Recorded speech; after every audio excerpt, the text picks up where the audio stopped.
Anda kembali bersama kami pemirsa dan kembali kami lanjutkan informasi di mana jumlah korban tewas di Gaza terus berjatuhan dan angkanya bahkan tembus lebih dari 40.000 jiwa dan sekitar 30.000 diantaranya perempuan dan anak-anak. Indonesia pun tidak pernah tinggal diam untuk membantu Gaza sejak serangan pertama Israel pada 7 Oktober 2023 lalu dan berbagai upaya terus dilakukan untuk mengirim tim kemanusiaan ke tanah anugerah Gaza.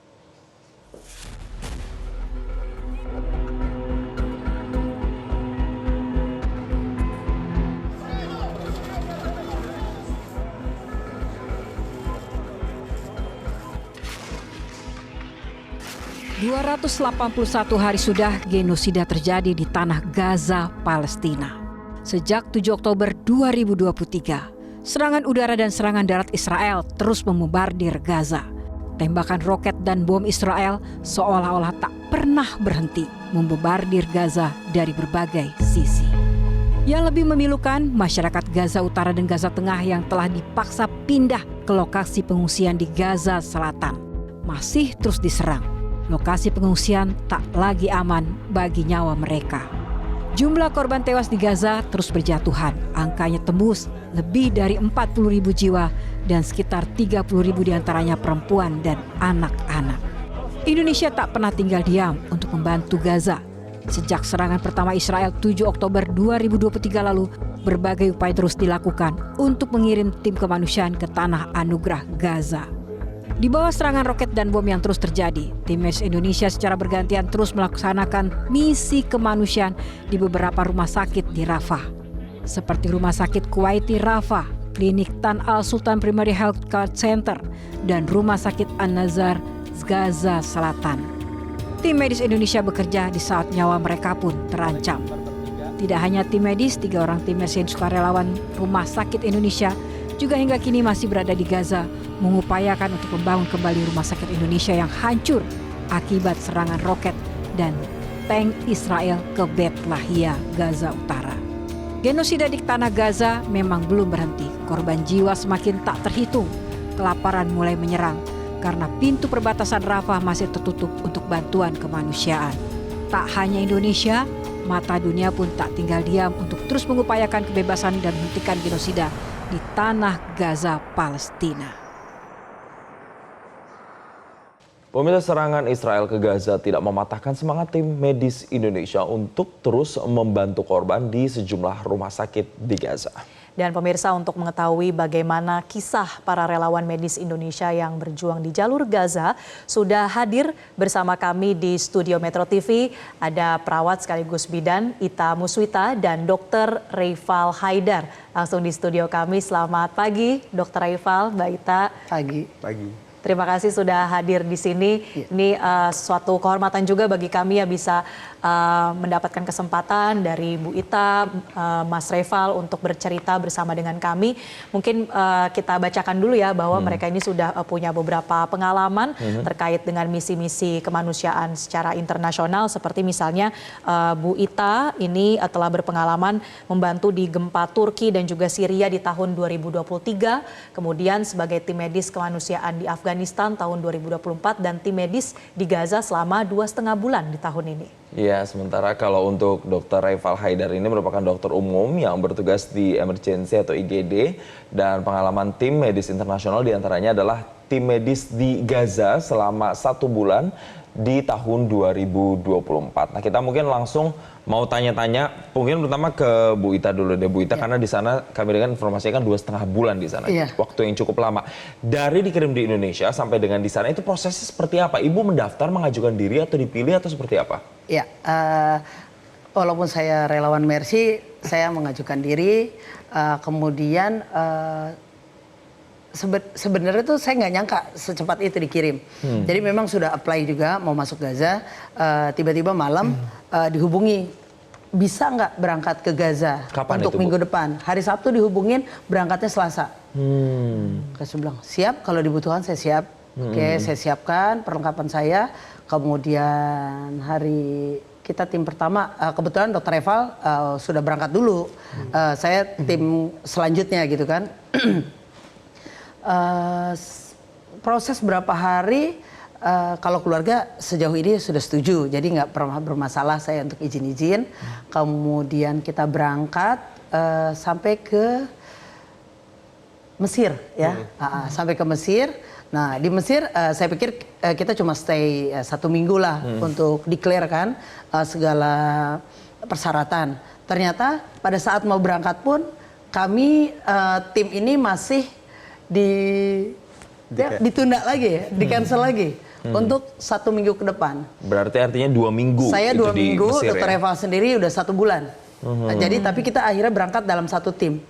Tim pertama yang masuk ke Gaza tanggal 18 Maret ya, bulan puasa.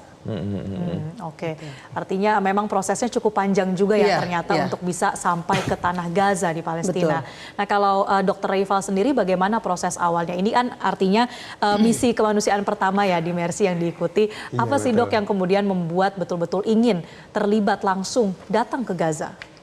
Jadi memang untuk saya pribadi ya, Mbak, pergi ke Gaza itu sudah menjadi cita-cita saya pribadi sejak saya masih SMP sebenarnya. Dan itu membuat saya ingin bersekolah menjadi seorang dokter. Seperti itu. Jadi ketika saya sudah lulus menjadi dokter, maka hal pertama yang saya lakukan adalah mendaftar ke Mercy. Menanyakan kira-kira apakah ada kesempatan untuk saya bisa berangkat ke Gaza. Dan itu prosesnya cukup panjang. Saya mendaftar pertama tahun 2020.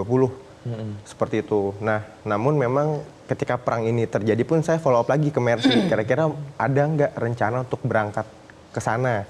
Seperti itu. Dan memang sudah sejak lama saya diberikan ini persyaratannya, silahkan didaftar gitu. Jadi saya daftar sudah sejak bulan Desember 2023 dan ketika itu bulan Februari pertengahan tanggal sekitar 15 atau 16 saya dihubungi oleh Mercy, permisi Dr. Reval, kita rencana mau berangkat ke Gaza. Apakah dokter siap? Gitu loh.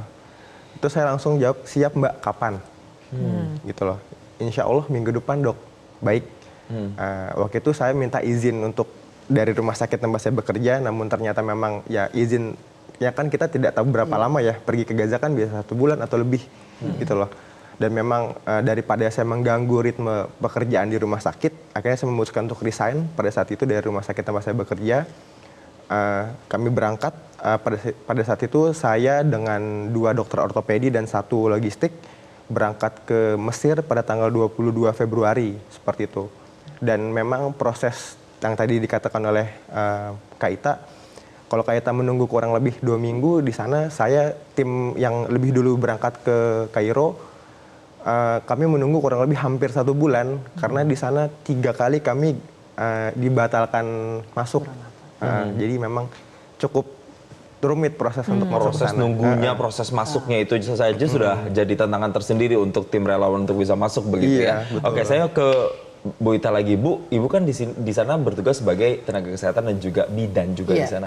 Kondisinya sebenarnya seperti apa sih di sana? Banyak dong ibu-ibu hamil kalau kita lihat video yang berseliweran, bahkan harus melahirkan dengan kondisi yang tidak ideal, seperti tidak ada anestesi misalnya, atau anak-anak yang memang pada saat lahir kondisinya memang sangat memprihatinkan, Bu. Iya. Kebetulan pada saat saya masuk ada 3 relawan perempuan ya, saya dan 2 orang perawat. Kami ditugaskan di rumah sakit Emirati. Rumah sakit itu sebenarnya rumah sakitnya nggak terlalu besar ya, cuma itu rujukan persalinan se-Gaza. Jadi karena Gaza Utara sudah tutup, sudah nggak bisa lagi kita masuk ke sana, seluruh penduduknya sudah masuk ke selatan. Nah di situ rujukan rumah sakit persalinan. Jumlah persalinan bulan Maret itu kisaran 1 hari itu 50 sampai 65 persalinan normal. Sebelumnya malah pada bulan Februari ya, bulan Februari, Oktober, sebulan setelah penyerangan itu menembus angka 7.000 per bulan persalinan. Jadi ketika saya datang tuh sebenarnya sudah menurun. Itu pun ritme kerjanya sangat crowded karena rumah sakit itu hanya memiliki 5 bed persalinan dan hampir tidak pernah kosong bed itu selama kami berdinas. Oke, artinya situasinya betul-betul memang sangat memprihatinkan. Iya. Teman-teman medis di sini juga bekerja di tengah keterbatasan ya. Betul. Tapi ketika pertama kali bisa berhasil menyentuh atau menginjakan kaki di tanah Gaza, bagaimana saat itu kondisinya di sana, Mas Reval? ketika kami kan tim pertama yang masuk ke Gaza ya, Mbak, tanggal 18 Maret itu. Ketika pertama kali datang, kami masuk ke imigrasi Rafah bagian Gaza. Kami ada rasa harunya, ada rasa senangnya, ada rasa bersyukurnya. Dan ketika kami sudah memasuki kota Rafah, itu kan kita berhasil masuk ke Gaza itu sudah maghrib, sudah jam 7 malam kurang lebihnya. Dan saat itu sedang hujan. Jadi ketika kita lewat di jalan dari imigrasi sampai ke tempat kita menginap, itu banyak tenda-tenda di mana itu juga hujan, tendanya juga banyak yang ya tidak bersih ya, namanya juga pengungsian, dan juga banyak gedung-gedung yang sudah hancur luluh lantah. Jadi ketika kami datang ada rasa senangnya, bersyukur bisa masuk ke tanah para nabi. Namun ketika kami melihat bagaimana di sana itu bangunannya hancur, kotor, dan juga banyak kesengsaraan yang terjadi di sana karena serangan-serangan yang brutal. Di satu sisi ada rasa sedih dan juga ada rasa kok seperti ini ya gitu. Apakah harus seperti ini yang dilakukan ke sesama manusia seperti itu. Oke, jadi banyak sebenarnya pelajaran hidup yang kemudian bisa direfleksi ketika datang langsung ke sana. Tapi Dokter Eval gini, waktu di sana itu bertugasnya di rumah sakit mana saja? Karena katanya informasinya kan harus berpindah-pindah mengingat kondisinya memang tidak kondusif dan harus ada serangan di sana sini, jadi kemudian harus pindah-pindah. Baik. Jadi pada saat itu saya minggu pertama bekerja di seperti puskesmasnya Gaza, namanya Klinik Tel Sultan. Saya bekerja di sana kurang lebih 1 minggu. Lalu di minggu berikutnya saya 2 hari pergi ke Gaza Tengah, tepatnya di kota Deir Balah, bekerja di Rumah Sakit Syuhada Al-Aqsa di bagian ruang operasinya bersama dengan Dr. Fahmi Ortopedi. Ini nih gambarnya ya, dokter ya, videonya ya? Iya, ini di Rumah Sakit Yusuf An-Najjar. Jadi di minggu ketiga setelah saya minggu kedua itu saya di Rumah Sakit Syuhada Al-Aqsa 2 hari, lalu saya pindah ke Rumah Sakit Eropa di Khan Yunis. Selama 2 hari bekerja di unit ICU-nya. Lalu di minggu ketiga saya bekerja di IGD atau unit emergency di Rumah Sakit Yusuf An-Najjar. Ini ketika saya sedang mengambil serpihan bom di lutut perempuan yang ada di Rafah seperti itu. Jadi lututnya ada serpihan bom yang sudah 3 minggu, Mbak. Bersarang di lututnya itu ya. Artinya betul-betul serangan ini menargetkan begitu ya warga sipil, bahkan perempuan dan anak-anak yang menjadi korban ya. Kemudian selain Dokter Eval yang bertugas juga cukup berpindah-pindah gitu ya, tergantung dengan kebutuhan. Kalau Mbak Ita sendiri bagaimana melihat kondisi di sana? Apakah pernah mengalami momen ketika ada seorang ibu yang harus bersalin begitu, tapi kemudian kita melihat kondisinya begitu tidak layak begitu, Bu? Kalau kita bicara masalah layak nggak layak ya Mbak, sebelumnya saya kerja di rumah sakit di Jakarta, Rumah Sakit Taraf Internasional. Jadi saya berusaha merubah mindset saya dari awal bahwa nanti kita akan melakukan pertolongan di daerah yang jauh dari fasilitas, jauh dari segala yang selama ini pernah saya temui gitu ya. Yang saya lihat mereka bukan ibu-ibu yang tanda kutip cengeng. Mereka sangat bersyukur ketika mereka ditolong, ada rasa syukur itu besar, dan di situ yang membuat saya itu, saya ada artinya di sini. Bahkan dari dokter atau dari tenaga medis menghadapi ibu yang panik, biasa dalam persalinan kan panik tuh ibu-ibu biasa. Mereka selalu bilang, ya Habibti, ya sayangku, cepat, nafas yang bagus, biar anak kamu segera ketemu kamu gitu. Nanti ketemu dengan ibunya, kamu sambut anak. Jadi suasana itu yang membuat saya haru. Saya bersyukur berada di situ. Saya bersyukur Mercy mau mengirim saya dan teman-teman ke situ. Lebih banyak rasa bersyukurnya.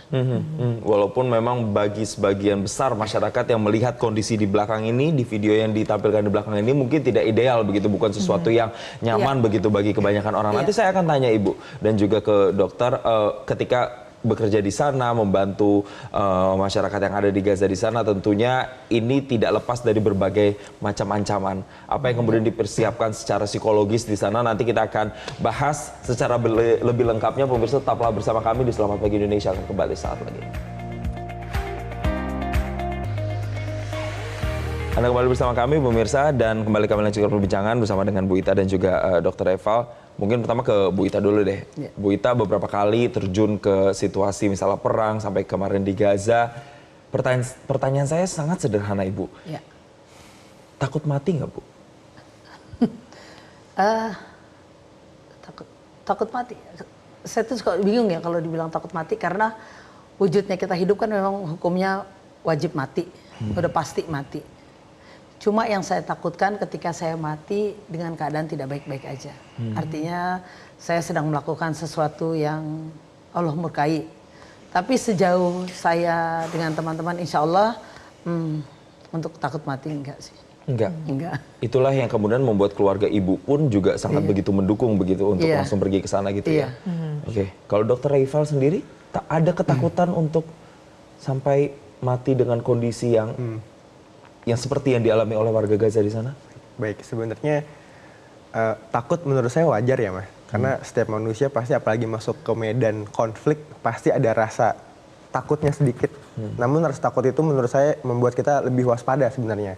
Namun memang kalau kami belajar itu yang namanya umur itu tuh sudah ditetapkan sebelum kita lahir. Dan tidak akan maju dan tidak akan mundur sebenarnya. Jadi mau kita pergi kemanapun, kalau belum saatnya kita meninggal, kita tidak akan meninggal. Mau kita tidur di kasur pun, tidak kemana-mana, kalau memang kata Allah akan meninggal, ya kita pasti akan meninggal. Jadi memang untuk kami para relawan di dalam, untuk menguatkan satu sama lain, kita kayak, ya sudah gitu loh, umur itu tidak akan maju, tidak akan untuk kayak keberanian itu tidak membuat umur kita semakin pendek. Dan rasa takut itu tidak membuat umur kita malah jadi lebih panjang gitu. Jadi memang umur itu sudah ditetapkan oleh Allah. Ya segitu tidak akan berkurang, tidak akan bertambah. Ini itu level keimanannya udah beda banget ini Mas. Ya. Saya juga diceramain sama Kak Ika. Dia sudah tahu sebetulnya risiko di sana seperti apa, tapi tetap maju, tidak pernah gentar ya selama berminggu-minggu, berbulan-bulan di Gaza. Nah, artinya Dr. Reval dan Mbak Ita ini sempat merasakan dan melihat langsung adanya serangan yang terjadi di tempat kalian bertugas? Ya, kalau misalnya serangan bom berkali-kali, berkali-kali kita lihat. Tapi karena saat itu kami bekerja di zona hijau, bom itu nggak di kita. Tapi kalau kita bisa ngelihat dari jarak pandang mata jelas sekali. Dan getarannya itu biasanya kalau di rumah sakit, dinding rumah sakit itu langsung bergetar tuh lama. Gitu udah selesai. Begitu juga ketika di Gesos. Ada aturan di kami ketika ada ledakan, apapun itu ledakannya, jangan keluar dari tempat bertugas atau tempat kita tinggal. Karena biasanya tembakan atau bom itu akan mengulangi beberapa saat lagi. Jadi kita ikutin aturan-aturan rule yang sudah ditetapkan dari awal, itu berlaku untuk semua relawan. Tapi memang pemboman itu masif. Itu levelnya yang paling tinggi ya Bu ya, dibandingkan misalnya penembakan atau apa yang paling mengerikan buat Bu Ita itu apa? Iya, waktu tanggal berapa ya, di guest house kita, samping guest house kita itu, jadi kita guest house itu nomor 34. Ledakan itu bom menghancurkan rumah di nomor 31. Itu rumahnya hancur, guest house kita kacanya hancur semua. Itu yang membuat saya gini, saya tuh pikirnya gini loh Mas, ini di rumah, bagaimana biasanya kan serangan itu masif ke tenda-tenda pada malam hari, itu nggak bakal bisa menghindar, itu korban banyak, anak dan wanita, itu udah pasti. Itu yang membuat kita, ya Allah, bagaimana ya, jadi kita satu pemikiran tuh semua teman-teman, ya Allah, gimana ya dengan yang di tenda gitu, dengan rumah aja yang cuma jaraknya 1, kaca kita itu udah hancur semuanya. Ya itu. Tapi kalau rentetan senjata dari tank atau apa itu udah biasa. Jadi ya udahlah, yang penting ketika itu kalau kita di rumah sakit kita di dalam aja, kalau kita di guest house kita di dalam aja. Padahal itu memang sesuatu yang tidak biasa gitu ya. Tapi di balik semua peristiwa itu Marcel, ternyata ada cerita-cerita mengharukan, cerita-cerita juga yang bersyukur juga gitu yang bisa diajarkan ke kita ya. Seperti apa tuh Dr. Reval, mungkin cara kemudian teman-teman relawan ini bisa bertahan, melihat, saling menguatkan, bahkan melihat kekuatan yang dimiliki juga oleh masyarakat Gaza mungkin? Jadi memang ketika kami baru pertama kali datang kan, kami kan tim pertama. Jadi ketika kami datang ke tempat kami bertugas itu, kami disambut luar biasa seperti keluarga dekat yang baru datang kembali dari jauh gitu loh. Jadi memang warga Gaza tuh memeluk kami, bahkan menciumi kami. Sampai segitunya? Sampai Iya, segitunya. sampai segitunya. Jadi ketika datang dari mana gitu loh, dari Indonesia, kan terus ada Indonesia, Bendera. langsung kayak Habibi, kayak ya, kekasihku, langsung kita dipeluk dan langsung mereka mengudung Indonesia, langsung disambut gitu loh. Dan satu kalimat ketika saya datang ke klinik itu, kalimat pertama yang disebutkan oleh mereka adalah kalian kemana saja. Karena memang Indonesia itu kan selalu menjadi negara pertama yang menolong Palestina. Namun memang ketika perang 7 Oktober ini kita sempat terkendala untuk bisa masuk ke sana. Karena izinnya sangat sulit dan ternyata warga Palestina itu menunggu kehadiran kita. Dan ketika kita masuk, kita itu di sana kami tahu di sana itu sangat kekurangan bahan pangan, kekurangan semuanya lah mereka kekurangan. Namun memang di sana itu sudah menjadi sebuah kebiasaan untuk menjamu warga asing yang masuk. Jadi mereka semua itu berebut untuk bisa menjamu kami. Dan ketika kami datang, kami banyak disuguhi seperti teh, kopi, bahkan kami diundang untuk makan di rumah mereka gitu loh. Di satu sisi kami tahu bahwa mereka kesulitan, kami tidak ingin menambah beban mereka, namun memang kalau kita tidak datang, kalau kita tidak menerima jamuan tersebut, mereka akan merasa tidak dihargai, gitu loh. Jadi memang kita mau tidak mau harus datang dan memakan makanan yang mereka sediakan seperti itu. Dan memang kadang kami agar cara kami untuk membalas mereka, kita juga mengundang mereka juga ke tempat kita, kami suguhkan makanan dari Indonesia yang kami bawa, bekal kami keluarkan, silahkan makan bersama dengan kami, seperti itu. Rasa kemanusiaan yang kemudian masih dimiliki begitu ya, masih dipegang oleh masyarakat Palestina di sana juga turut dirasakan oleh para relawan. Nah mungkin ini menjadi pertanyaan terakhir juga untuk Mbak Ita dan Dr. Reifal. Ini sudah 9 bulan lebih peristiwa genosida yang terjadi di tanah Palestina sejak Oktober tahun lalu. Apa kemudian yang menjadi pesan dari para relawan untuk masyarakat Indonesia, mengingat tadi masyarakat Palestina ternyata harapannya cukup besar pada Indonesia. Apa pesannya Mbak Ita? Boleh saya jujur ya, orang kita gampang sekali lupa. Ketika terjadi serangan awal, kita masih masih semangat untuk tapi sampai saat ini Gaza tidak baik-baik aja. Saya berpesan tetap terus menyuarakan tentang ketidakadilan ini, tetap terus. Yang paling gampang boikot. Apa produk yang bisa kita boikot?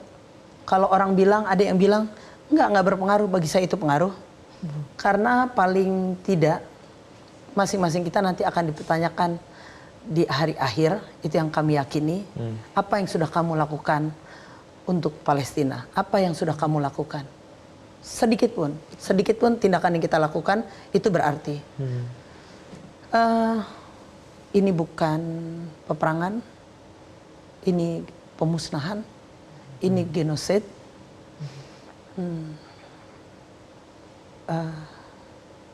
Tetap terus mendukung perjuangan rakyat Palestina. Baik, terima kasih kami ucapkan tentunya seluruh masyarakat Indonesia yang melihat bagaimana perjuangan Mbak Ita, perjuangan juga Dr. Reifal untuk bisa membantu saudara-saudara kita yang ada di Gaza. Ini nilainya jauh tidak bisa dihitung pakai uang, tapi ini adalah amalan baik. Semoga apa yang dilakukan ini bisa berdampak besar untuk saudara-saudara kita yang ada di Gaza Palestina dan perjuangannya terus berlanjut. Terima kasih Dr. Reifal, terima kasih Bu Ita telah berbagi cerita inspirasi bersama kami di hari Sabtu ini. Semoga menjadi inspirasi bagi kita semua. Dan pemirsa, dialog tadi sekaligus mengakhiri jumpa kita di Selamat Pagi Indonesia kali ini.